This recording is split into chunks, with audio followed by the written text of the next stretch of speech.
Bonjour à tous. Merci à ceux qui se sont levés plus tôt pour venir sur cette présentation un peu atypique dans le cadre des négociations climat de la COP, mais à laquelle on attache une énorme importance, qui s'appelle Arts Planet et qui en est maintenant à sa quasi 8e édition. Et dont l'objet est de reconnecter le citoyen et l'art par rapport à des sujets techniques, parfois un peu obscurs et compliqués, et pour que chacun puisse comprendre un peu aussi ce qui se passe ici dans les enceintes des négociations. Donc cette initiative Arts Planet a été initiée par Énergie 2050, dès sa genèse d'ailleurs. Notre objectif, pour ceux qui ne le savent pas, était de reconnecter l'ensemble des sujets, puisque nous travaillons sur la systémique du développement, ce qui veut dire les grands sujets transversaux, climat, développement, énergie, genre, et que nous déclinons des États jusqu'aux citoyens, en passant par les gouvernements locaux ou autres. Et donc ces sujets qui sont souvent compris comme des perceptions assez difficiles, techniques, sur lesquelles on mélange du plaidoyer, de l'émotion, parfois de l'incompréhension, de la colère, et puis aussi à côté de ça des acteurs de terrain qui essayent de mettre en place des accords internationaux ou des accords locaux pour décliner cela sur le terrain. Finalement, toute cette communauté d'experts, on a pensé dès le début qu'il fallait qu'à un moment donné, ils repartagent un dénominateur commun qui s'appelle l'émotion. Alors pourquoi ? Parce que vous vous souvenez tous que les sujets qui sont aujourd'hui débattus dans le cadre de la conférence climat sont des sujets anciens. Les questions du développement sont des sujets encore plus anciens. Alors évidemment, on a des dates historiques internationales, la réunion de Stockholm, la réunion de Rio, et ainsi de suite. Mais néanmoins, si on regarde tous les indicateurs de développement, l'état du monde est quand même relativement pas très positif. Sur les questions climatiques, on a des alertes scientifiques qui nous rappellent tous les jours que ça ne va pas très bien et que la trajectoire de développement de nos sociétés n'est pas durable, n'est pas soutenable et qu'on est en train d'épuiser la planète. Et en parallèle, on a une humanité qui est confrontée à des défis sociaux, environnementaux, économiques de plus en plus préoccupants, avec une pression qui est exercée sur les populations par rapport aux contraintes climatiques qui viennent exacerber d'autres problématiques existantes, le développement, l'accès à l'alimentaire, l'accès à l'énergie, le développement urbain ou autre. Donc tous ces sujets, finalement, créent une espèce d'effervescence permanente sur lequel on oublie le dénominateur commun qui doit être à un moment donné de se dire quel est le futur collectif que nous voulons avoir. Et ce futur collectif, finalement, on ne peut pas l'apprendre. On ne peut pas le concevoir de manière complètement intellectuelle, désincarnée.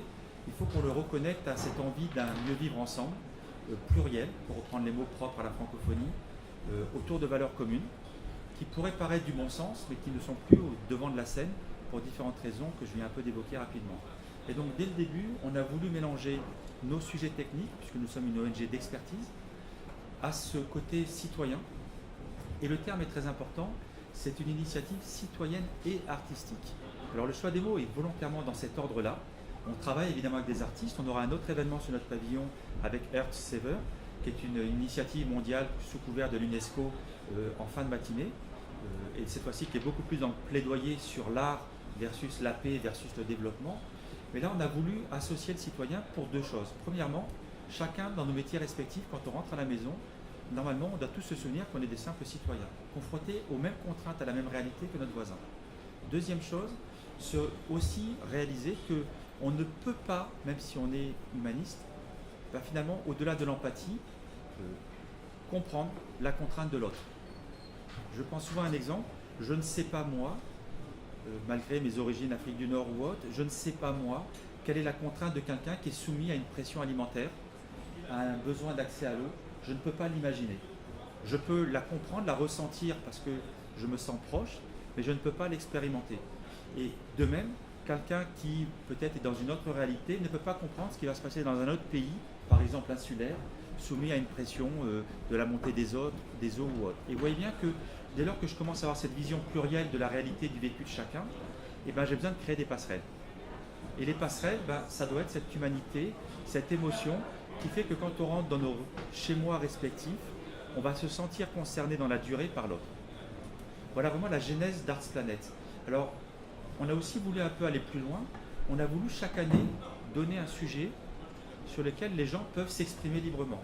Et là aussi, on n'a pas voulu donner de direction particulière, puisqu'il y a de la vidéo, il y a de la musique. Maintenant, on commence à avoir des musiques, il y a des poèmes, il y a des écrits, il y a des photos, il y a des sculptures.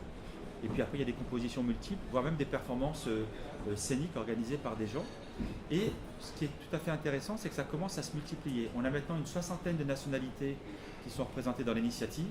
Il n'y a absolument aucune logique financière derrière. On a été approché par des artistes qui voulaient faire ça pour leur propre storytelling. On n'est pas pour l'instant dans cette dynamique-là. On a aussi eu des gens qui nous ont proposé de s'associer pour mettre des logos financiers derrière. On l'a refusé parce qu'on va à tout prix garder cette espèce de pureté citoyenne qui fait que cette initiative va se développer. Quand elle sera plus grande et mature, on verra des alliances majeures avec des gens qui vont peut-être nous aider à la démultiplier, mais on ne va en aucun cas être pour l'instant adossé à une initiative qui pourrait être prise pour une initiative commerciale. Et la dernière innovation qu'il y a derrière cette initiative, c'est qu'on a demandé aux artistes, alors on a voulu les laisser libres, la règle du jeu va changer en 2019, puisqu'il y a une plateforme, j'en dirai un petit peu un mot après, qui va se mettre en place. On a voulu aussi demander à des artistes, ceux qui voulaient aller plus loin, d'offrir leur œuvre. Alors, pourquoi? Alors, ce n'est pas obligatoirement des œuvres qui ont une valeur commerciale énorme, mais nous, en tous les cas, on est émus. Et puis, il y a des œuvres qu'on trouve très belles et il y a des œuvres qui, on pense, auront une valeur peut-être économique. Pourquoi? Parce que l'acte de donner une création qui, techniquement parlant, ne coûte pas, ben, c'est quand même une très grosse valeur. Et nous, derrière, on va organiser une vente aux enchères en ligne. Alors, on a un de nos partenaires qui a commencé à le faire, qui est en train d'organiser la même chose à Paris en duplex, avec une cinquantaine d'artistes. Et là, l'objectif est très clair. Et évidemment, comme on est une ONG, tout est sujet à transparence absolue. C'est que les fonds qui vont être récupérés vont servir à financer des projets d'adaptation sur des populations vulnérables. On a ciblé l'Afrique et les États insulaires. Voilà. Donc, c'est vraiment une démarche qu'on veut inscrire dans la durée et qu'on veut que l'artiste, finalement, puisse quitter son cercle de confort habituel, voire même, pourquoi pas, de vente habituelle d'œuvres, pour se dire, bah, finalement, ma contribution qui me prend juste un moment de mon temps. Alors, ce qui est intéressant, c'est qu'on a aussi des artistes africains, on a aussi des artistes insulaires. On a par exemple la Philippines, on a Madagascar, on a Haïti, on a les Seychelles dans les précédentes éditions, donc on a pas mal d'œuvres. On a alors évidemment des gros pays, des États développés ou pas développés, j'ai bien dit entre guillemets, mais c'est normalement les mots officiels des négociations, qui commencent à se mobiliser. Et finalement, on trouve que c'est intéressant parce que des gens qui étaient peu ou pas engagés sur ces sujets, finalement se réveille une âme de communicants. Et mes collègues vont en parler, puisqu'ils sont en contact avec les artistes qui contribuent. Et donc on a le sentiment que ça commence à être quelque chose qui prend un peu, une mayonnaise qui prend. On en est assez content et fier. Et on aimerait progressivement que ça devienne un pan entier des négociations. Au lieu d'être en colère et de se mobiliser tout le temps pour parfois demander des choses qui ne sont pas à l'agenda des négociations, finalement ramener l'humanité tout simplement par une espèce de grande coalition citoyens, acteurs, artistes, partout, pour que ça devienne une espèce de fort. Alors il y a derrière ça une deuxième initiative qui se met en place avec les Earth Savers dont j'ai parlé tout à l'heure, qui est une initiative qui est de la démocratie artistique climatique et donc à un moment donné de la diplomatie artistique pour la paix associée au climat et au développement. Et c'est un sujet qui nous est très fort, puisque derrière ça, ça peut donner aussi accès à des emplois. Et c'est un peu l'idée de la plateforme qu'on va mettre en place en 2019, puisqu'on veut que aussi les artistes tout au long de l'année, puissent utiliser cette plateforme pour, en parallèle à Arts Planet, mettre en vente leurs œuvres pour en vivre dignement et dans des situations de vulnérabilité sur lesquelles ils n'ont pas d'accès à ce marché économique. Et ils vendent souvent dans de la proximité, mal. Donc on veut aussi, et on a plusieurs œuvres qui sont exposées ici et dans notre pavillon, d'artistes africains qui se retrouvent à faire des choses que nous on trouve sublimes. Alors c'est pas une question de beau, pas beau, mais sublime parce que c'est extrêmement créatif et émotif, c'est ça l'importance, mais qui galèrent totalement et qui font des fresques sur des murs, sur des draps. On nous a envoyé des peintures sur des draps. Est-ce qu'on peut imaginer la durabilité? Non, parce qu'on sait que le drap va sécher, se plie, donc les œuvres sont extrêmement vulnérables. On en a une qui est arrivée dans notre siège complètement abîmée, c'est super triste, parce que la personne a peint sur un drap, et parce qu'elle n'a pas les moyens de s'acheter une toile. Vous imaginez donc, on imagine que des choses comme Arts Planet vont pouvoir à terme contribuer à ce que ces artistes aient accès à une autre dynamique.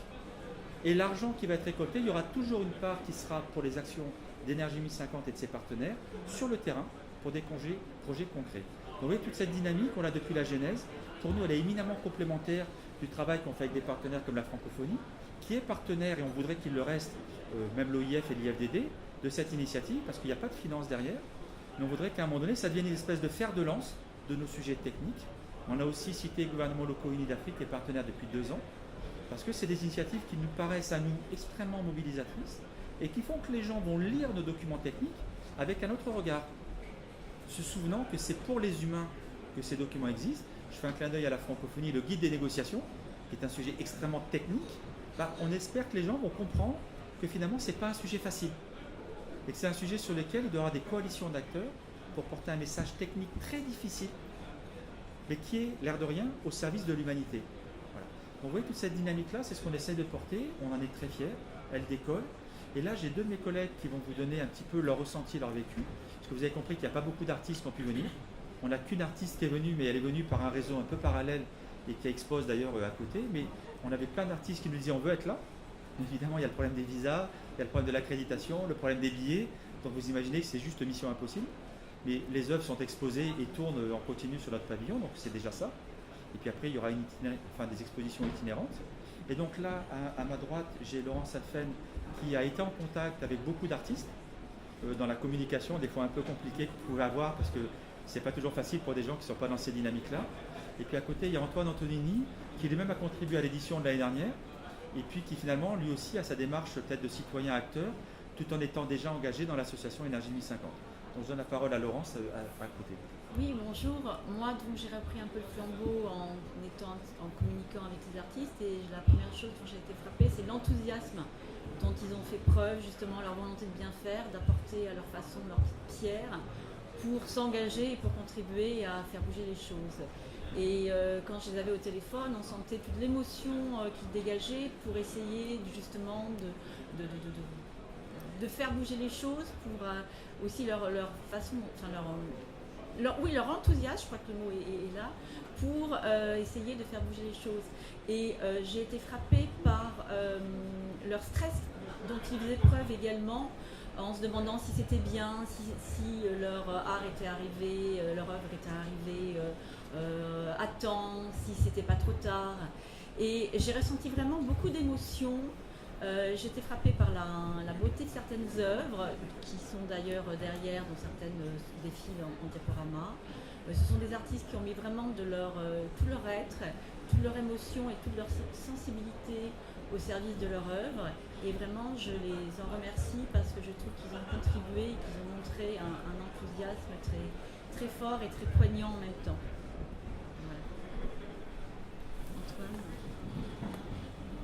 Merci Laurence, merci Stéphane pour ces mots d'introduction déjà assez exhaustifs. Je pense que vous avez tous déjà un premier aperçu de quelle est la dynamique qu'Énergie 2050 a voulu mettre en place avec Arts Planet.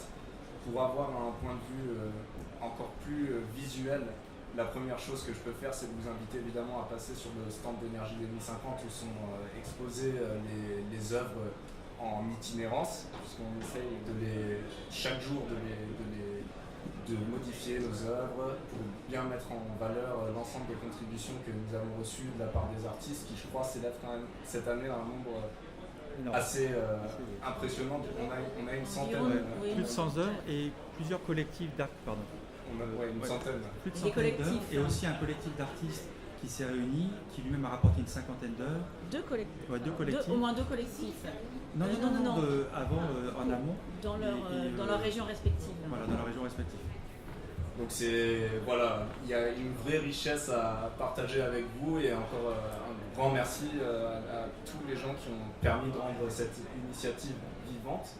Et comme le disait Stéphane en quelques mots, le but principal d'Arts Planet, c'est justement de relier cette thématique complexe des négociations internationales sur le climat avec l'action citoyenne.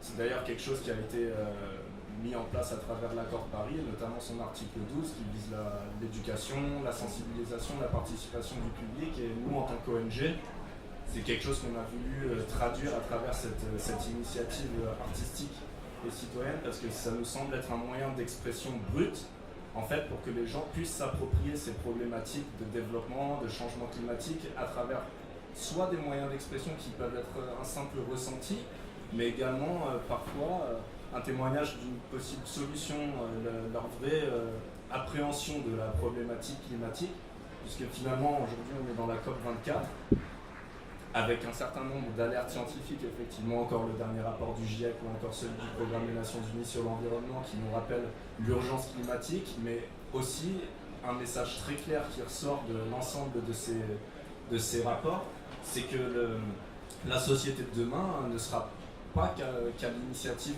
des États. C'est un monde à réinventer, c'est un monde que nous devons réinventer ensemble, et évidemment les citoyens doivent avoir une part des choses, puisqu'un certain nombre d'innovations technologiques qui viendront non pas des gouvernements mais des entreprises privées, aussi des ONG qui sur le terrain mettent en place des projets concrets, bref, des gouvernements locaux. C'est une vraie problématique commune, et pour nous Arts Planet est un moyen justement de permettre aux citoyens de s'exprimer, mais également d'avoir conscience de cette chose que nous sommes tous concernés finalement par la problématique, et ce qui se passe à ces COP24, nous l'espérons, est aussi l'initiative permet de faire une passerelle pour que les citoyens puissent comprendre les enjeux auxquels nous sommes confrontés collectivement. Donc ça, c'est un premier message que je voulais faire passer. Et les initiatives, l'ensemble des contributions que nous avons reçues sont donc très très diverses. Pour ma part, j'avais contribué effectivement à l'ancienne édition avec des haïkus, donc des petits poèmes japonais très courts sur les ODD, les objectifs de développement durable, qui nous avaient permis également de ramener justement dans les COP encore une fois une perspective plus large, au-delà de simplement l'accord de Paris ou les négociations courantes qui se régissent sous la Convention cadre des Nations Unies sur le changement climatique, et qui cette fois, notamment à travers d'autres événements locaux, nous avait permis d'échanger avec les citoyens lors de rencontres d'énergie 2050 sur l'ensemble des ODD, en les frappant avec un message très court, très clair, sur quel pouvait être un ressenti sur un des objectifs de développement durable. Et donc c'est une chose. On a également reçu des musiques, on a reçu des peintures, on a reçu des sculptures, bref, un ensemble de choses qu'on est vraiment ravis de pouvoir exposer cette année, et qui témoigne, je pense, du dynamisme, ou du moins de la volonté de s'engager d'un certain nombre de citoyens qui cette année rendent l'exposition vraiment magnifique. Et nous serions ravis de vous retrouver sur notre pavillon pour vous faire partager cette créativité citoyenne et échanger plus amplement avec vous à ce propos.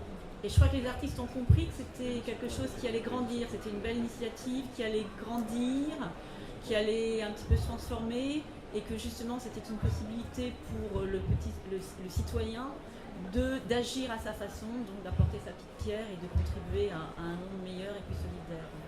Et ce qui frappe en effet, c'est cette solidarité, cet enthousiasme qu'ont les citoyens de tous les pays en fait, à contribuer à un petit peu faire bouger les choses. Alors, parmi les initiatives, et après je verrai si Issa veut dire un petit mot pour la francophonie, parce qu'on essaye de les intégrer régulièrement, et Énergie 50 est devenu récemment, et je le dis à nos amis francophones, on est devenu OING, donc de la francophonie, en plus de notre statut observateur onusien ou autre, et donc on est tout à fait honoré, parce qu'évidemment vous avez compris que la francophonie est un partenaire historique pour nous de cœur, et au-delà de ça, voilà. Alors si ça est prêt, parce que je sais qu'il a un programme très chargé, ouais, il y a des œuvres compliquées, mais c'est magnifique. Alors, si vous voulez, justement, cette photo, alors après je donne juste la parole parce que Clément ça tourne et je réagis, c'est qu'il y a des artistes, par exemple, cet artiste-là, c'est une photographe. Et elle a fait des séries, mais vraiment, bon, le beau, pas beau, vous avez bien compris que dans l'art, il n'y a aucune potentielle interprétation de quoi que ce soit. Mais bon, nous, on est émus ou pas, après, chacun son vécu. Mais cette personne-là, par exemple, a offert une série de 15 photos, alors elle les a utilisées, mais elle en fait un tirage spécifique Arts Planet, en grand format, et c'est 15 photos magnifiques qui représentent toute sa lecture de notre relation à l'océan, en bien ou en mal, et évidemment c'est plutôt du mal malheureusement aujourd'hui sur les plastiques poids. Et elle a une vidéo derrière qu'elle a faite, pareil, qu'elle partage avec Arts Planet. Donc c'est vraiment là, c'est des très belles contributions, parce que 15 grands formats de photographes professionnels, je vais vous dire, c'est quand même un acte particulier, quoi, qui sont, voilà. Et donc cet artiste-là, non seulement les mots sont pertinents, mais derrière, il y a une démarche de questionnement sur des sujets environnementaux qui sont quand même loin d'être simplement une démarche, voilà, je prends une photo et puis je me dis tiens, c'est beau, pas beau. Non, il y a une vraie démarche des fois profonde.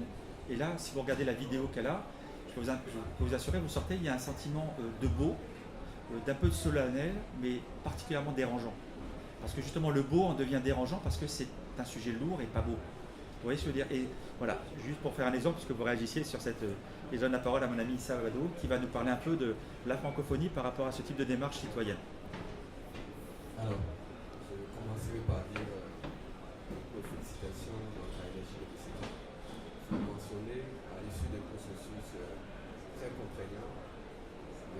cette organisation a été acceptée, accréditée, satisfait donc à toutes les conditions. Et donc acceptée comme ONG au sein de la famille. Cela dit, Énergie 2050 est un partenaire, on va dire, très, très important pour nous. Et puis depuis plusieurs années, nous travaillons ensemble sur la problématique du climat. Et puis ensemble, nous avons nous avons organisé beaucoup de choses.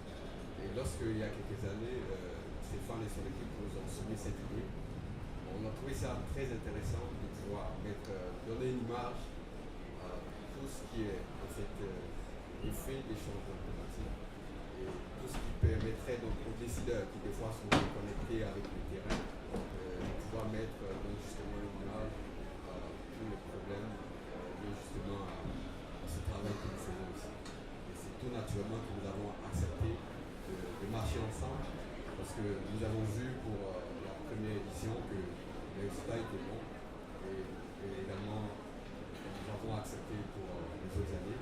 Et cette année encore, c'est avec tout le plaisir que l'IFDD a accepté de s'associer. Et puis je vous invite donc à le soutenir, à soutenir Énergie 2050 et nous espérons que l'année prochaine, nous aurons encore une autre édition avec des belles photos pour le plaisir de la francophonie. Merci. Merci beaucoup, Issa.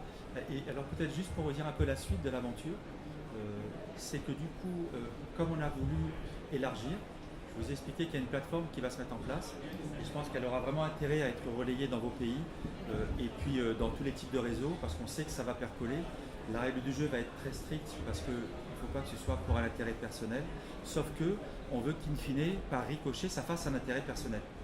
Et oui, parce qu'un artiste qui s'engage, si ça peut l'aider à mieux vivre, comme je viens de le dire, ou une association qui est partenaire et qui peut démultiplier l'initiative et qu'elle aussi ça lui permet d'eux, on est très content bien évidemment.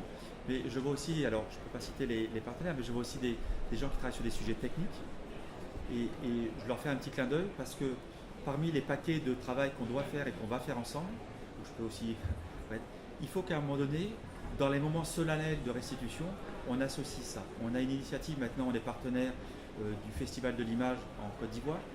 On est partenaire dans pas mal d'autres endroits où il y a des festivals maintenant de musique. À Marrakech, on nous en a parlé aussi, ils veulent faire quelque chose avec nous. Donc il y a pas mal d'initiatives de musique d'ailleurs aussi. Et on va créer cette espèce de grande coalition, puisque chacun finalement dans son métier respectif reste dans son périmètre respectif. Sauf que pour une musique, il est possible d'avoir 10 000 personnes dans une salle, et que pour une conférence climat citoyenne, vous n'aurez pas 10 000 personnes dans une salle. Donc si j'arrive moi à mélanger les deux, dans un moment donné, là, vous imaginez l'effet de levier, c'est colossal. Donc sur le fond et la forme, tout le monde doit être gagnant. Les politiques pourraient aussi s'associer à ce type de dynamique des pays, et on espère par exemple sur des programmes eau, énergie ou autre, parce que ces sujets qui sont techniquement complexes doivent être aussi des moments de rassemblement, et l'art, d'expression de l'art, sans être triste et lourd, parce que bien sûr que le constat est triste, mais qui est plutôt porteur de cette humanité plurielle, au-delà des races, des nationalités, des critères de développement. Finalement, c'est un vecteur universel et qui doit permettre aux gens de se retrouver et peut-être de commencer à parler de ces sujets de manière différente. Voilà, c'est vraiment un peu la genèse. Alors, si vous avez quelques questions, on les prendra bien sûr avec plaisir. Après, on va vous libérer parce qu'on sait que vous avez tous une journée de négociation très lourde et nous-mêmes aussi d'ailleurs, on va bouger. Mais si vous avez quelques questions, on les prendra avec plaisir. Oui, Camaillé. Est-ce qu'il y a un micro? Le micro, il est là. Peut-être. Je peux vous Merci.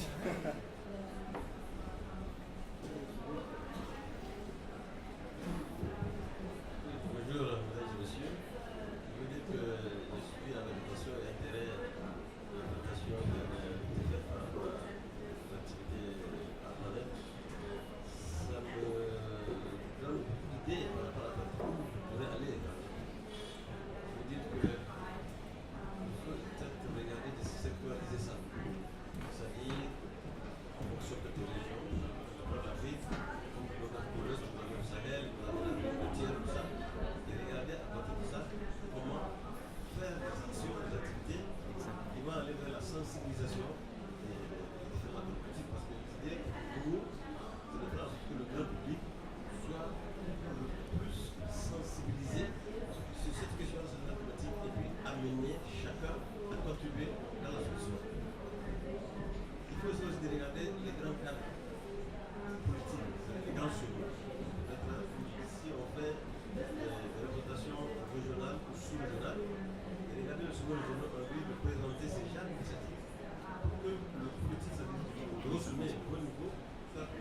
Marseille. Sensibiliser. Je prends le cas, c'est qu'à la COP22 à Marrakech, sous l'initiative du Maroc, l'Afrique a été réunie, après une conférence de chef d'Afrique en marge du sommet. Cette conférence, elle a accouché d'une déclaration de Marrakech qui, dans le sens de l'initiative africaine, il y a le Gouvernement, il y a qui vont aller dans le sens de mobiliser les financements de l'action climatique. Et à partir de cette réunion, l'Afrique a été divisée en 3 zones. La zone Sahel, la zone du Congo et la zone des îles africaines. Et dans chaque zone, on a mis un président comme un porteur de message. Pour le Sahel, c'est le plan Niger qui a été, le Niger pays, qui a été identifié pour être le porteur du message. Donc, si le président du Sahel, au niveau du Congo, il y a le président de l'association de Sceaux qui a été indiqué pour poser la commission climat pour la lutte contre le Congo. Et le président africain, on a pris des Seychelles. Vous savez déjà qu'à partir de ce plan contre la commission, ça veut dire qu'on a catégorisé déjà l'Afrique en 3, ça veut dire que les gens n'ont pas les préoccupations. En un global, on a les préoccupations par rapport. Et pour matérialiser le travail de la commission climat pour la lutte Sahel, nous, le Niger, on a pris le principe aller vers l'élaboration d'un plan climat pour la région Sahel, qui a été adopté l'an passé par le réunion ministériel. Et actuellement, on est en train de préparer la réunion des chefs d'État du Sahel pour valider au niveau de la politique fort de ce plan climat et ensuite organiser une table ronde de débat autour de ce plan climatique. C'est le 25 ou le 26 février prochain. Donc, vous voyez qu'il y a une mobilisation de ces gens d'activité que d'avoir agrémenté cet espace national. Mobiliser beaucoup d'acteurs. Donc, c'est ça qui dit qu'il y a des tribunes, il y a des instances pour lesquelles vous pouvez aller. Pour que les gens, pour la société qui vont pour la table ronde, on voulait avoir un ambassadeur, c'est-à-dire qu'il doit avoir à marge une réunion des premières dames africaines du Sahel. Avec un thème de lever le thème, mais il y aura une manifestation qui va être là. Dès que pour les 2 sommets, donc, le sommet des chefs d'État et le sommet des premières dames qui accompagnent, sensibiliser un peu pour la travail, vous voyez, vous essayez de voir comment peut-être ces initiatives, vous les porter là-bas, et que vous puissiez d'abord nous reconnaître et puis mieux engager, mobiliser les chefs d'État et le sommet des premières dames.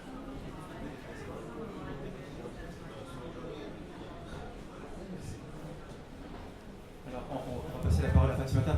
Merci beaucoup, Kamaye. Tu es du Niger, hein, pour les gens qui ne le savent pas, et tu as un rôle particulièrement important puisque tu pilotes la commission nationale hein, pour donc, tout ce qui est climat, développement durable. Donc, non, mais comme tu ne l'as pas dit, mais voilà, si tu veux le dire, parce que c'est vrai que ça met d'autant plus de poids et d'importance à ce que tu viens de dire. Voilà. C'est le docteur Kanemazou, je suis du Niger, je suis du formation physicien de l'environnement. J'ai enseigné à l'université de Niamey depuis 1992 et depuis 2005 je suis dans les questions du climat, notamment à travers la coordination des communications nationales du Niger. Donc c'est pas la deuxième, la chevet, la troisième, voilà, on va démarrer la quatrième communication. Et depuis 2011, j'ai été nommé secrétaire exécutif du Conseil national de l'environnement pour le durable, qui est un service d'émission rattaché au cabinet du ministre. Super. Je suis en même temps conseiller principal du ministre. Donc c'est à ce titre que je suis convoqué par les conventions de climat, par les conventions de l'IO, les fonds d'adaptation, les conventions de climat, toutes ces questions-là. J'ai une vision assez politique Qui est très pertinente. globale, c'est problématique environnementale. C'est pour ça que j'ai l'intérêt en tout cas d'apporter l'information à ce qui est fait pour la suite. Donc au niveau africain, au niveau régional, au niveau local. Et je veux voter que les initiatives locales, il faut aussi regarder. C'est exactement ça, c'est exactement ça. Les citoyens, pourquoi les gens À leur ce échelle. que je vois, c'est qu'ils sont en train de faire. Il y a beaucoup de photos qui ont été faites au Niger par un Français qui s'appelle Moussa Skani. Il les a faites à l'époque. Bon, si on les prend aujourd'hui, on peut les mettre sur le contexte là. Bien sûr, bien sûr. Tu vois, Bien sûr. un boulot moment de Ngolo, le désert avec ses chameaux. Oui, elles sont très connues Ça, ces c'est une photos. photo Très connues. il est en train de faire la transition, la transhumance, mais en fait, cette transhumance est poussée par les conditions climatiques. Donc ça, c'est de faire un pays imaginer le climat dans Très clair. Ces photos sont très connues. Parce que moi qui suis enseignante, on les utilise en géographie. Merci beaucoup. Je présente monsieur le ministre consulaire Black. Il vient d'arriver, bon, il vient d'arriver même à Paris sur hier aujourd'hui. Bonjour Monsieur le ministre. Puis ministre de la Culture, secrétaire général de l'Office national de politique du Niger. Et actuellement, il est conseiller principal de la République du Niger. Directeur de la cellule agriculture et élevage. Bon, malheureusement, il n'a pas suivi ce qu'il a fait. Comme il est plus élevé que moi, c'est sûr que s'il était là, il y aurait beaucoup plus de choses sur le Niger, sur la sécurité comme le Niger. Donc moi, je veux vous présenter. Bonjour Monsieur le ministre. Bonjour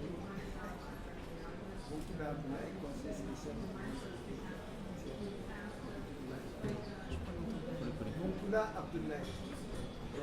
spécial, président de l'agriculture et l'élevage.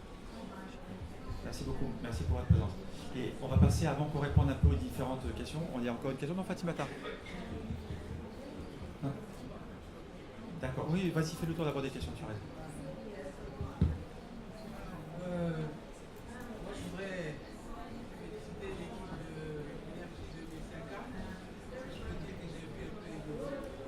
Tu peux dire qui tu es parce que tu es quand même une grande dame. Tu peux dire qui tu es, tu es une grande dame. Non, mais c'est qui m'a toujours plu d'ailleurs dans l'approche. C'est ce que vous êtes en train de faire, c'est-à-dire une certaine popularisation de ces questions-là. Parce que ces questions sont très loin des populations qui sont des acteurs premiers justement de la gestion de l'environnement et des changements climatiques. Ils sont des acteurs, ils sont des bénéficiaires. Généralement, les négociations se passent. D'ailleurs, Ils comprennent pas. Ils comprennent pas très clairement. alors, il faudrait qu'ils comprennent. Et dans ces genres d'activités, d'initiatives prises là, la compréhension peut être une réalité et une certaine appropriation de la démarche. Tantôt, celui qui est à votre gauche disait qu'il faut réinventer. Tout le monde essaie de travailler sans pour autant trouver les voies. Parce qu'on dit réinventer, changer de paradigme, ok. Théoriquement, tout le monde est d'accord sur ça. Mais pour changer de paradigme, pour réinventer, il faut avoir des outils qui s'adaptent. On ne peut pas faire avec les anciens outils que nous avons l'habitude d'avoir et avec lesquels nous travaillons, qui ont montré leurs limites. Donc, dans la réinvention ou dans le changement de paradigme, l'art est important. Bien sûr. C'est important quand on réfléchit sur l'art comme véhicule, comme un moyen de véhiculer quelque chose qu'on veut faire.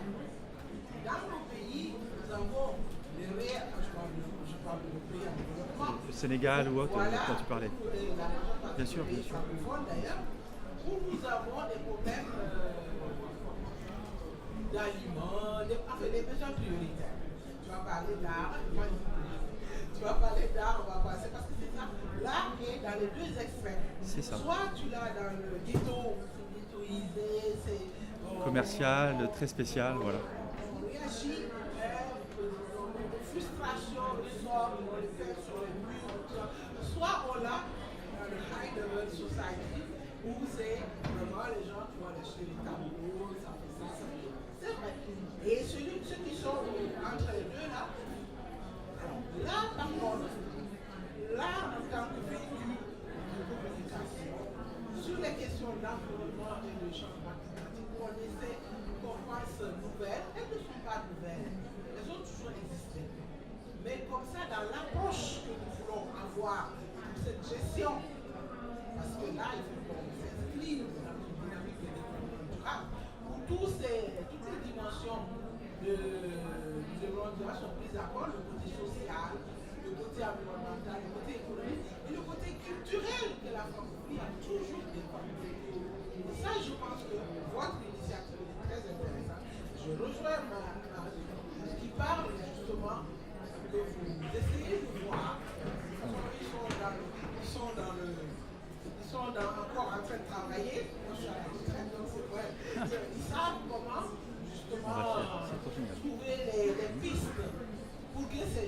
question soit présentée au niveau de certaines grandes instances.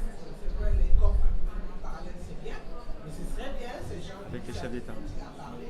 Et aussi qu'on essaie de voir au niveau national, mais au niveau régional, comment justement avoir ces gens d'initiatives avec les artistes C'est ça. locaux, voir comment. Parce qu'ils s'expriment.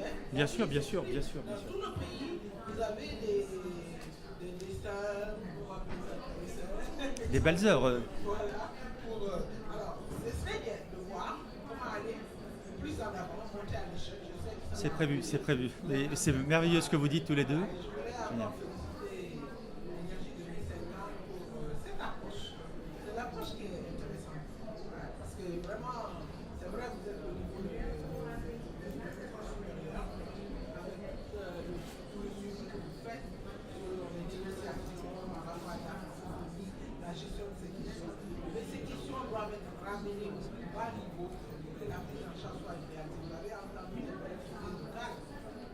Avec, tout à fait. Voilà, il y a les collectivités locales, il y a le peuple, les représentants des peuples qui ont demandé un siège, les représentants des collectivités locales qui ont demandé un siège, et ce qui est vrai, les négociations doivent être faites avec Tout à fait. ceux qui sont et les acteurs et les bénéficiaires. Merci beaucoup. Il y a encore une question, je crois. Madame voulait poser une question. Vous êtes de quel pays? Sociologue, je m'appelle Awad Mabou, je suis tunisienne. D'accord. Et voilà, je suis spécialiste dans les questions, tout ce qui est question de justice climatique et du genre. L'intégration de la On femme travaille et sur la du question genre. du genre et de la Donc, justice c'est pour aussi, cela, bien sûr. Évidemment, c'est pour cela, mais aussi je suis actrice depuis quelques temps. On va en parler Je suis alors. dans les arts et je suis actrice depuis quelques temps. Je me professionnalise doucement, mais voilà, c'était mon souhait de le faire. Donc moi, je voudrais dire qu'en Afrique aussi, dans une grande partie de donc, dans l'Afrique du Nord, en Tunisie, avec tout ce qui s'est passé depuis 2011, certainement vous avez une idée, il y a tout un état de transformation très fort dans la région, mais aussi en Tunisie, qui fait qu'aujourd'hui, on ne peut se passer de l'art et que toutes les dynamiques un peu aussi de développement, la transition se passe difficilement, se passe bien, mais très difficilement, et que justement, c'est à travers l'art que nous reprenons un peu le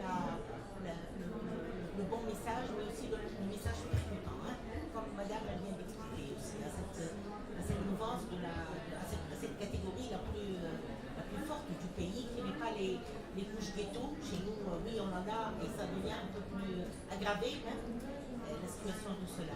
Donc moi, je suis très contente de votre initiative. Malheureusement, la francophonie, quoi qu'elle vient d'ouvrir ses portes en Tunisie, elle n'est pas très présente, on ne collabore pas beaucoup avec les NGO et tout, tunisiennes. Oui, ça fait quelques années que je suis là. Ça viendra, ça viendra. Ça, c'est juste un petit clin d'œil.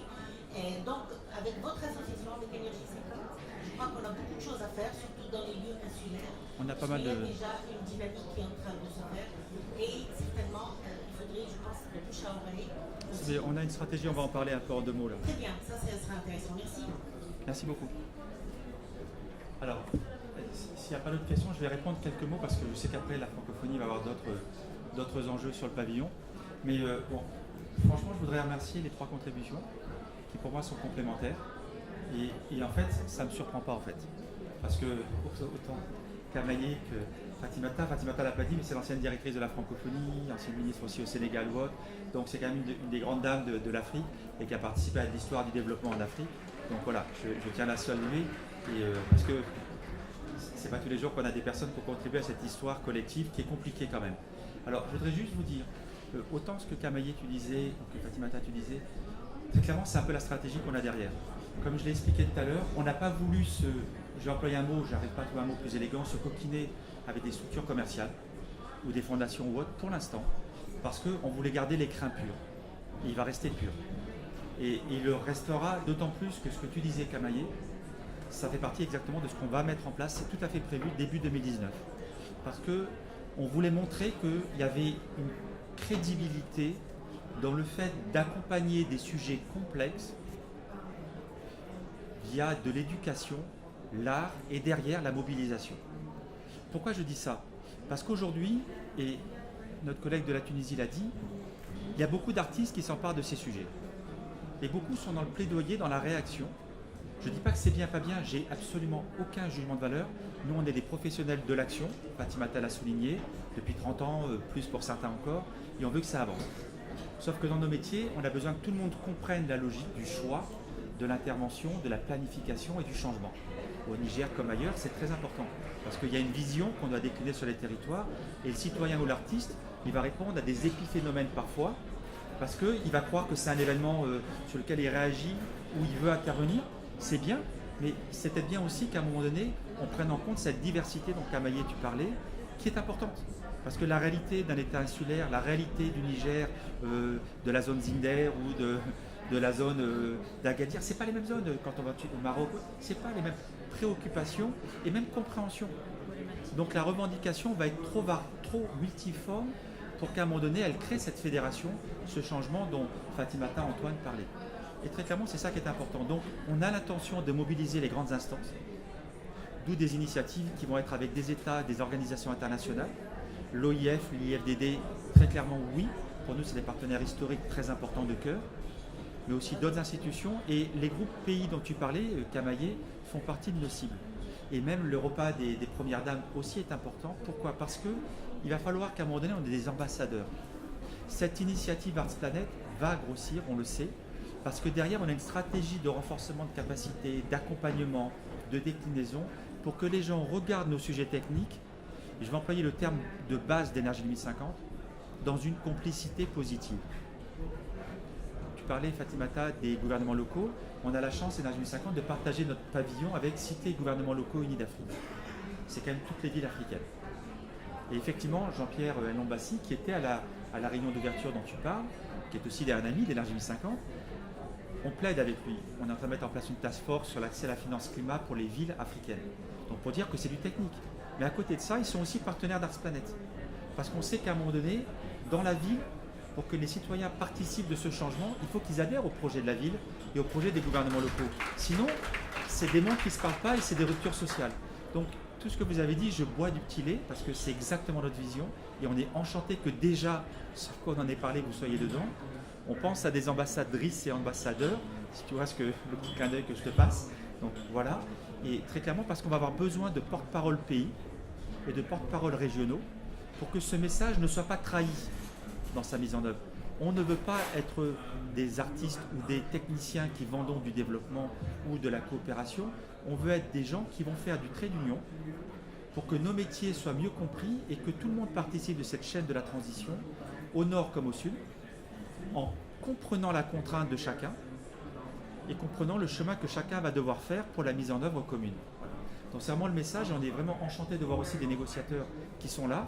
Malgré maintenant la salle s'est remplie, on est très content. On sait que c'est compliqué pour avoir accès parce qu'il y a du monde à l'entrée, on sait. On est vraiment très content et on remercie vraiment à nouveau la francophonie de nous accueillir régulièrement sur leur pavillon parce que ce sujet-là n'est pas un sujet, j'ai envie de dire, tout naturel dans les négociations. Grâce à eux, à nous et d'autres, ils commencent à monter dans l'agenda. Je pense que c'est bien.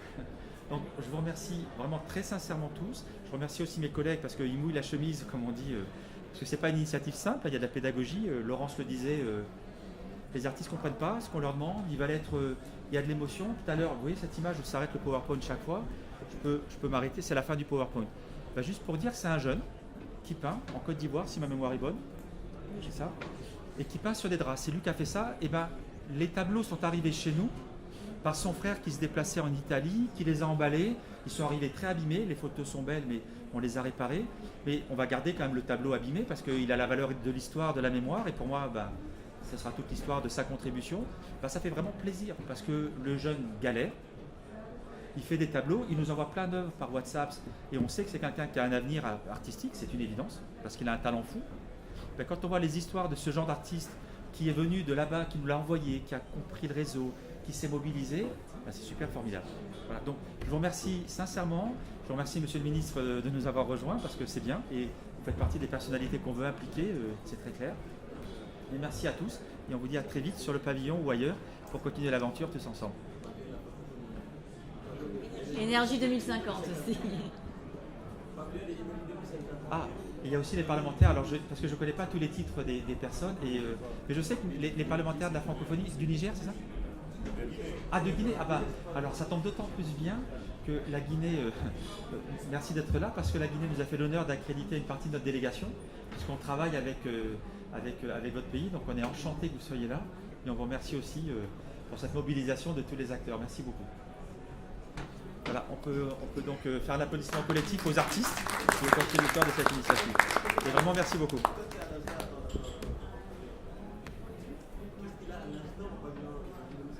Il va y avoir en fin de matinée, il va y avoir Earth Saver, qui est une initiative un peu plus large portée par l'UNESCO sur l'art citoyen paix. On vient de la rejoindre.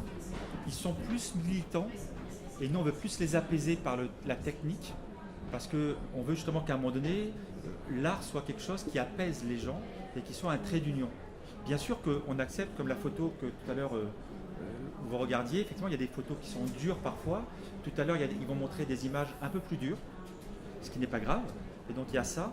Et puis je fais aussi un petit clin d'œil tout à l'heure pour un événement de l'IFDD avec l'UMOA, la CDAO ou autre, qui va être extrêmement important. On a le privilège d'y intervenir. Là on n'est pas enregistré assez au-delà, enfin on peut, mais c'est sur la mise en œuvre des contributions déterminées au niveau national.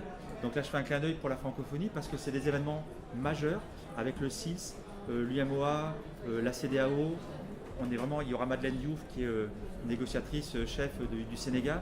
Donc rejoignez-nous parce que c'est un sujet majeur et j'aurai l'occasion de faire une petite introduction sur les négociations. C'est à 13h15 en salle Wisla. C'est bâtiment G. Voilà, mais bon, tout ça, donc il y a plein d'activités, mais voilà.